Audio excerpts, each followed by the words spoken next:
नमस्कार, मैं आचार्य सूरज कुमार। संस्कृत सूरज के इस चैनल पर आपका एक बार फिर से स्वागत है। हम लोग पढ़ाई कर रहे हैं अभी सीटेट के संबंध में, और सीटेट में संस्कृत विषय को हम लोग देख रहे हैं। संस्कृत विषय जो कि कई लोग भाषा 1 या भाषा 2 में रखते हैं, ये पेपर 1 में भी लोग रखते हैं और पेपर 2। पेपर 1 मतलब जो 1 to 5 के लिए फॉर्म भर रहे हैं या फिर जो 6 to 8 के लिए भर रहे हैं, वो पेपर 2 वाले हैं। तो दोनों में 30 नंबर का संस्कृत भाषा रखा जाता है। 30 में से मैं अभी प्रीवियस ईयर करवा रहा हूँ। प्रीवियस ईयर में 30 में से लगभग 20 प्रश्न जो है गद्यांश और व्याकरण से होते हैं, और 10 प्रश्न आपका शिक्षण गतिविधि से होता है। तो अभी हम प्रीवियस ईयर से संबंधित प्रश्न को करेंगे, और प्रीवियस ईयर में संस्कृत व्याकरण से संबंधित प्रश्न को देखेंगे, क्योंकि मैंने पहले ही बताया है कि सीटेट में एक एक अंक अति महत्वपूर्ण है। तो देर ना करते हुए शुरू करते हैं क्लास को। सबसे पहले आप लोग दिए हुए प्रश्न का जो स्क्रीन पे आप देखने वाले हैं, उसका आप स्व मूल्यांकन कीजिए खुद से। कुछ समय, अल्प समय रहेगा आपके लिए, और उसके बाद फिर आप उत्तर मिलाइए कितना आप सही कर रहे हैं। फिर मैं व्याख्या सहित सही प्रश्न को बताऊंगा।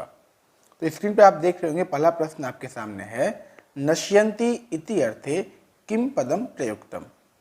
विकल्प 1 है विलेपयन्ति, विकल्प 2 है अलंकरोति, विकल्प 3 है विभूषयन्ति, विकल्प 4 है क्षीयन्ते। प्रश्न दूसरा आप देख रहे हैं, चंद्रोज्ज्वला इति पदस्य संधिविच्छेदः अस्ति। विकल्प 1 आप देखें, चंद्रधन उद्धन ज्वाला। दूसरा है चंद्रधन उज्ज्वला, तीसरा है चंद्रोधन उज्ज्वला, और चौथा है चंद्रधन उज्ज्वला। सही विकल्प को चयन करना है अपने कॉपी में, या अपने आप कमेंट जहां आप कर सकते हैं, ताकि आपको याद रहे आपने क्या टिक लगाया है। विकल्प 3 विहस्य, माफ कीजिएगा, प्रश्न 3 विहस्य इति पदे प्रत्यय अस्ति। विहस्य में कौन सा प्रत्यय है आपको बताना है, ल्यप है, यह क्त्वा है या क्यप है, तो बताना है आपको। चौथा प्रश्न आपके सामने है, त्यजंती इति पदे धातु अस्ति। त्यजंती में कौन सा धातु है, तो त्यज है या तर्ज है या त्यज है। देखिए, एक त्यज में आपको, विकल्प 3 में आपका हलंत लगा हुआ है ज में, और विकल्प 1 में बिना हलंत का है, और चौथा है त्यक्त। सही उत्तर आपको टिक करना है या कमेंट करना है या नोट करना है। पांचवा है नगर स्थिता पदे समासः अस्ति। नगर स्थिता पद में कौन सा समास है, अव्ययी भाव है या द्वंद्व है या कर्मधारा है या फिर तत्पुरुष, कौन सा समास है आप बताइए। प्रश्न 6 है, भोजनादि व्यवस्था पदे विभक्ति अस्ति। भोजन आदि व्यवस्था जो ये पद है, ये कौन सा विभक्ति में आता है, षष्ठी में, सप्तमी में, तृतीय में या द्वितीय में, ये बताना है आपको। और अंतिम प्रश्न है आपका 7वां, कोऽपि पदे संधि अस्ति। कोऽपि जो ये पद है आपका, ये कौन सी संधि के अंतर्गत आता है, व्यंजन संधि के अंतर्गत, यन संधि के अंतर्गत या विसर्ग संधि या अयादि संधि। अगर आपने 7 प्रश्न को हल कर लिया है, आपने स्वमूल्यांकन कर लिया है, तो आप उत्तर को देखेंगे और मिलाइए आपने कितना प्रश्न सही किया है, और उत्तर देखने के बाद हम लोग हर एक प्रश्न पे विस्तृत रूप से व्याख्या करते हुए चर्चा भी करेंगे। तो अगर आपने नश्यन्ति इति अर्थे किम पदम प्रयुक्तम, इस प्रश्न का उत्तर विकल्प 4 क्षीयन्ते लगाया है, तो ये आपका सही है। ऐसे ही आप पूरा 7 प्रश्न मिलाइए और बताइए आपने कितना सही किया। प्रश्न 2 का सही विकल्प 2 है चंद्रधन उज्ज्वला। प्रश्न 3 का सही विकल्प ल्यप धातु है, माफ कीजिएगा, ल्यप प्रत्यय है। प्रश्न 3 का विकल्प 1। प्रश्न 4 का विकल्प 3 त्यज धातु है। प्रश्न 5 का विकल्प 4 तत्पुरुष समास है। प्रश्न 6 का विकल्प 4 द्वितीय पद है, इसमें भोजनादि व्यवस्था में द्वितीय पद है। और अंतिम प्रश्न 7वां, कोऽपि पदे संधि अस्ति, इसका सही उत्तर होगा विकल्प 3 विसर्ग संधि। अगर आपने अब मिला दिया है कि 7 में से कितना प्रश्न आपने सही किया है, सही से हल किया है, अगर यकीन मानिएगा 7 में से आप 5 या 6 प्रश्न सही हल किए हैं, तो आपका संस्कृत भाषा में 25 नंबर, कम से कम 25 नंबर आने से कोई नहीं रोक सकता, और 25 नंबर आएगा तो बहुत अच्छा नंबर आएगा आपका संस्कृत में। और 25 से ज़्यादा लाने के लिए हम पूरे जोर शोर लगाए हुए और आप मेरे साथ जुड़े रहिए। तो आपका 30 में से 28-29 नंबर मैं प्रयत्न करूँगा कि आपका आ जाए। ठीक है। अब जो मित्र का नंबर कम आ रहा है या नहीं समझ पाए प्रश्न को, व्याख्या देखेंगे। हमारा व्याख्या अगर समझ में आता है तो ठीक, और कुछ परेशानी आती है तो आप कमेंट में लिखिए, मैं कोशिश करूँगा अगले वीडियो में कि उस परेशानी को दूर कर दिया जाए। प्रश्न पहला था आपका, नश्यन्ति इति अर्थे किम पदम प्रयुक्तम। इसका उत्तर मैंने बताया 4, क्षीयन्ते। देखिए, नश्यन्ति अर्थात नाश होना, और ये क्षीयन्ते जो है ये पर्यायवाची शब्द है नश्यन्ति। इसको सहचरी शब्द भी कह सकते हैं, सहचरी शब्द भी है क्षीयन्ति। और क्षीयन्ति शब्द का मतलब क्या होता है? क्षीण होना या क्षी होना, अर्थात नष्ट होना। तो इसका सही उत्तर हो जाएगा आपका नश्यन्ति का क्षीयन्ते। आगे देखते हैं दूसरा प्रश्न को हम। तो पर्यायवाची आपको पढ़ना है, ध्यान रखने, पर्यायवाची पढ़ना है आपको। मैंने बताया था क्या क्या पढ़ना है पिछले वीडियो में। दूसरा प्रश्न था आपका, चंद्रोज्ज्वला इति पदस्य संधि विच्छेदः अस्ति। तो उत्तर था इसका विकल्प 2, चंद्रधन उज्ज्वला। कैसे, समझिए। चंद्रधन उज्ज्वला, चंद्रोज्ज्वला अर्थात चंद्र के समान उज्ज्वल। यहाँ पे जो है संस्कृत में आद्गुणः सूत्र के अनुसार गुण संधि होगा। तो गुण संधि आपको पढ़ना है, संधि तो पढ़ना है, पूरा संधि पढ़ना है। तो जब आप गुण संधि पढ़ेंगे सहचर में तो आद्गुणः सूत्र पढ़ेंगे। उसमें क्या होता है, यदि ओ आ के बाद हर्षई या दीर्घई हो तो उसमें ए हो जाता है, ए का गुण आ जाता है। यदि ओ आ के बाद जब संधि करते हैं, संधि के पहले ओ या आ हो और उसके बाद हर्षौ या दुर्गौ आए तो ओ गुण हो जाता है। कौन सा गुण होता है? ओ गुण हो जाता है। मैं अभी उदाहरण देते हुए बताऊंगा आपको। ठीक है। और तीसरा, यदि अ के बाद री वर्ण आ जाए तो अड़ गुण हो जाता है। अगर आप पहले से पूर्व ज्ञान है तो आसानी से समझ जाएंगे, दिक्कत हो रहा है मैं एक बार कोशिश करता हूँ फिर समझाने का। देखिए, अभी जो है यहाँ क्या है, चंद्र में क्या आया है, द अंत में क्या है, चंद्र के अंत में अ, और यहाँ अ के बाद क्या आया, हर्षऊ। इस धन के प्लस के बाद, जोड़ के बाद आप इस पर क्या है, हर्षऊ आया। तो मैंने अभी जस्ट बताया आद्गुण सूत्र में क्या होता है, तो इसका गुण है यदि अ या आ के बाद, यदि अ या आ के बाद हर्षऊ या दुर्गऊ आए तो कौन सा गुण होता है, ओ गुण हो जाता है, ये वाला गुण हो जाता है। तो अभी पहले चंद्र में अ था और आ के बाद क्या आ गया, हर्षऊ। तो दोनों जब मिल जाएगा तो क्या हो जाएगा, चंद्रोज्ज्वला। तो उसका सही चंद्रोज्ज्वला का सही संधि विच्छेद चंद्रधन उज्ज्वला होगा कि नहीं होगा? बिल्कुल होगा। तो ये आद्गुण सूत्र से आपका ये संधि सही हो जाएगा। ठीक है। तो आद्गुण सूत्र या संधि पूरा आप एक बार देख लीजिए। और ऐसे भी आप आद्गुण जब पढ़ेंगे, यदि अ आ के बाद हर्षई, हर्षऊ, री, लृ आए तो दोनों वर्णों का स्थानांतरण क्रमशः ए, अगर ओ आ के बाद हर्षई आए तो ए, अगर ओ आ के बाद हर्षऊ आए तो ओ, अगर ओ आ के बाद दूसरा पद री आए तो अर, अगर ओ आ के बाद दूसरा पद लरी आए तो अल में हो जाता है। यह आप एक बार पढ़ लेंगे। ठीक है। आगे बढ़ते हैं अगले प्रश्न की ओर। प्रश्न था, विहस्य इति पदे प्रत्यय अस्ति। विहस्य में विहस्य जो पद है इसमें कौन सा प्रत्यय है? बहुत सारे मित्र तो प्रत्यय पढ़े होंगे, लेकिन जो नए नवेले हैं, जो संस्कृत भाषा 2 में, भाषा 2 या भाषा 1 में संस्कृत रखे हैं कि अच्छा नंबर आ जाए इंग्लिश की अपेक्षा, अंग्रेजी की अपेक्षा, उनके लिए थोड़ा सा आसान भाषा में मैं समझाने की कोशिश करूंगा। समझिए इस चीज़ को कि ये ल्यप प्रत्यय क्या होता है। पहले तो इसको हम विच्छेद करते हैं विहस्य को।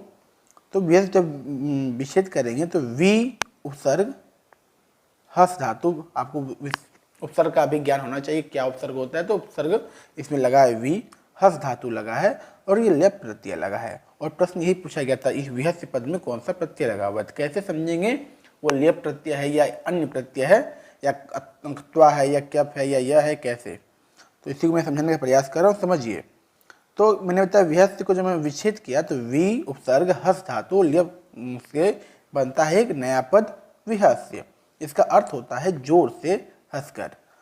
देखिए, इसको समझने के लिए अगर आपको लेप धातु या अक्त्वा धातु को समझना है तो पूरा, तो इसको अक्त्वा और लेप दोनों धातु को आपको, दोनों प्रत्यय को, देखिए प्रश्न के दौरान, बोलने के दौरान अगर कहीं गलती हो जाती है तो उसको आप इग्नोर कीजिएगा। तो अगर प्रत्यय को समझना है तो इस दोनों प्रत्यय को हम लोग एक साथ देखेंगे, जो समझने में आसानी हो जाएगी आपको। धातु के साथ अगर त्वा प्रत्यय आए तो उसको उदाहरण के रूप में समझिए। अगर हस धातु है और त्वा प्रत्यय आए तो हसित्वा बन जाता है, यानी हंसकर। अगर पा धातु है और अक्त्वा प्रत्यय आए तो पित्वा हो जाता है, यानी पी कर। अगर लिख धातु है और उसमें त्वा प्रत्यय आए तो लिखित्वा हो जाता है, यानी लिख कर। अब ये क्या समझा रहे हैं, अब समझिए। आप लोग को लेप समझना था, समझा रहे हैं कि त्वा प्रत्यय। अब इसको समझ गए तो आगे समझना और आसान होगा। और याद रखिएगा कि अगर प्रत्यय पूछे और आपको जानकारी थोड़ा कम है तो अक्सर जो है, अक्सर पद में जो है अक्त्वा प्रत्यय में, ये जैसे हसित्वा, पित्वा, लिखित्वा, इसमें शेष जो है अंत में त्वा ये आ जाए, समझिए इसमें अक्त्वा प्रत्यय लगा हुआ है। ठीक है, ऐसे समझना है जानकारी के लिए। ये तो ट्रिक है जो आसानी से आप कम समय में सही बना लेंगे। अब हम तो पढ़ रहे थे लेप प्रत्यय के संबंध में कि विहस में कौन सा प्रत्यय लगा हुआ है। अब इसके आगे आते हैं। लेप प्रत्यय का जो विधान होता है वो धातु के पूर्व उपसर्ग होने पर धातु के बाद अक्त्वा प्रत्यय के स्थान पर लेप प्रत्यय हो जाता है। और लेप के शेष में क्या रहता है, या जैसे मैंने बताया अक्त्वा के प्रत्यय शेष में क्या रहता है, त्वा। तो समझ जाते हैं इसमें कौन सा प्रत्यय लगा हुआ है, त्वा प्रत्यय लगा हुआ है। वैसे लेप को समझने का बड़ा आसान तरीका है, इसके अंत में जो है आपको मिलेगा य। इसमें इसका शेष क्या रहता है, य। देखिए है ना, य, निपीय, विलिख्य, य। समझ जाइए कि इसमें कौन सा प्रत्यय लगा हुआ है, लेप प्रत्यय लगा हुआ है। मैंने बताया कि धातु के पूर्व उपसर्ग अगर आ जाता है तो क्या हो जाएगा, वो वहां पे लेप प्रत्यय, त्वा प्रत्यय नहीं होता, वहां लेप प्रत्यय हो जाएगा। कैसे, अभी जस्ट मैंने पढ़ा ऊपर त्वा प्रत्यय में कि हस धातु था, यहाँ हस धातु के साथ त्वा प्रत्यय आ गया तो हसत्वा हो गया। लेकिन यहाँ पे हस धातु के पहले आप देख रहे हैं वी उपसर्ग लग गया। जैसे मैंने बताया कि अगर उपसर्ग लग जाएगा धातु के पहले तो अक्त्वा प्रत्यय के जगह कौन सा प्रत्यय आ जाएगा, लेप, और एक नया शब्द बनेगा विहस्य। वैसे वहां पे पा धातु के साथ ऊपर में आपने त्वा प्रत्यय पढ़ा होगा, अभी जस्ट पढ़ा, तो क्या पित्वा बन गया। यहाँ पे देखिए ये पित्वा बन गया। अगर पा के पहले उपसर्ग आ जाता है, जो कि यहाँ नीचे देखें कौन सा उपसर्ग आ गया, नी उपसर्ग आ गया, तो त्वा प्रत्यय की जगह पे क्या आ जाएगा, लेप प्रत्यय लग जाएगा अगर उपसर्ग आ गया तो। और एक नया शब्द बन जाएगा निपी। वहां पे पा प्लस कत्वा लगा हुआ था तो कौन सा, पित्वा बना था। यहाँ पा के पहले नी उपसर्ग आ गया तो कौन सा, अक्त्वा प्रत्यय नहीं लगेगा, तब कौन सा प्रत्यय लगेगा, लेप प्रत्यय लगेगा। इसका एक नया शब्द बनता है निपी, यानी अच्छी तरह पी करके। वैसे वी, लिख के पहले वी लग गया उपसर्ग तो लेप प्रत्यय लगा तो विलिख्य बन गया लिख कर। तो इसको मैंने समझाने का प्रयत्न किया है। इसको अगर बुक से भी आप सेल्फ खुद से भी पढ़ें तो ज़्यादा अच्छे से समझ पाएंगे। और फिर भी कोई दिक्कत हो तो आप आगे पूछें, कमेंट कीजिए, मैं बताऊंगा। और त्यजंती इति पदे धातु हस्ति, तो त्यजंती में कौन सी धातु है, तो त्यज धातु है। धातु रूप आप देखें मिल जाएगा, आसान सा। ये सब चीज़ें एक दो बार रिवाइज करना है बस। पांचवा प्रश्न है नगर स्थिता पदे समासः अस्ति। नगर स्थिता पद में कौन सा समास है, तो समास भी देखना है आपको व्याकरण में। तो नगर स्थिता का अर्थ होता क्या, पहले इसको देखते हैं। तो नगर में स्थित या अवस्थित, वही होता है नगर स्थिता का, नगर में स्थित। नगर स्थिता का अर्थ क्या होगा, नगर में स्थित। इसमें तत्पुरुष समास है। तत्पुरुष समास कैसे समझें, तो तत्पुरुष समास में जो है वो प्रथम पद एवं दूसरे शब्द, प्रथम पद जो है दूसरे शब्द पद की विशेषता बताता है। तत्पुरुष समास का ये लक्षण है। प्रथम पद जो है देखिए आप, यहाँ नगर कौन सा है, नगर, और दूसरा पद क्या है आपका, स्थित। ये जो इसका विशेषता बतलाता है। और ये जो प्रश्न आया है यहाँ जो आप पढ़ रहे हैं स्क्रीन पर, ये गद्यांश के संबंध में आया। एक गद्यांश में ऐसा उल्लेख किया गया है। एक गांव में कोई गुजरात नामक, कोई गुजरात के प्रदेश में कोई गांव है, वहाँ पे एक कुटिया चलता है, एक भवन बच्चों के लिए एक स्कूल चलता है उसके संबंध में दिया गया है। तो नगर स्थिरता में जो है नगर पद जो है वो आपका प्रथम पद है, जो दूसरे शब्द स्थित की विशेषता बताता है। तो कौन सा समास हो जाएगा आपका? तत्पुरुष समास। समास को भी एक बार आप विशेष रूप से पूरा देख लें, और इनमें अलग अलग व्याकरण में अलग अलग संधि समास कारक वगैरह का मैं वीडियो बनाऊंगा समय रहते। फिलहाल अभी आप तेजी से सीटेट को देख लें। चलिए आगे बढ़ते हैं। कोअपि पदे संधि अस्ति। कोअपि पद में कौन सी संधि है?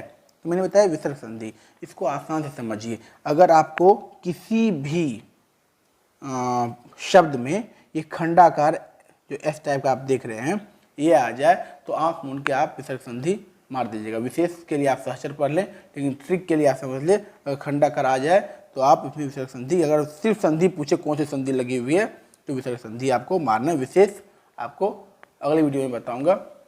मिलते हैं अगले वीडियो में, तब तक के लिए नमस्कार, धन्यवाद। अपने मित्रों में शेयर कीजिए। अगर आपने पूरे वीडियो को देखा है और आप हमसे जुड़ना भी चाहते हैं तो आप हमारे वीडियो के डिस्क्रिप्शन में एक लिंक दिया हुआ है टेलीग्राम का, व्हाट्सएप का। अगर आप पुरुष हैं तो पुरुष के ग्रुप में, और महिला हैं तो महिला के ग्रुप में आपको जोड़ दिया जाएगा। और पहचान आप सार्वजनिक करके, मतलब आपसे नाम पता जिला पूछा जाएगा, तो आप बेहिचक बताएं, तभी आपको उचित ग्रुप में जोड़ देंगे। मिलते हैं अगले वीडियो में, नमस्कार, धन्यवाद।